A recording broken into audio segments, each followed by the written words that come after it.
Kerry, let me just ask you very quickly. Fantastic end to a fantastic season for you.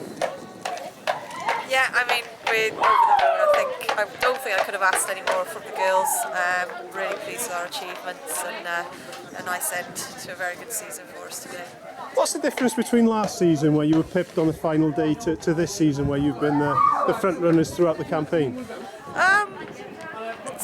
I think that last season was we learned a lot from it. That wasn't going to happen again this season, so we made sure that we got the goals where we needed it, and I think that the whole focus in training and on match day has been completely different. We've moved to more of an attacking side, and we've seen sort of the dividends from it as well. 4 trophies throughout the campaign. Yep. Next step, Champions League. Yep. We're hoping we will look to get out of those group stages, hopefully. So yeah, that's the next one. Many congratulations. Thank you very much. Cheers.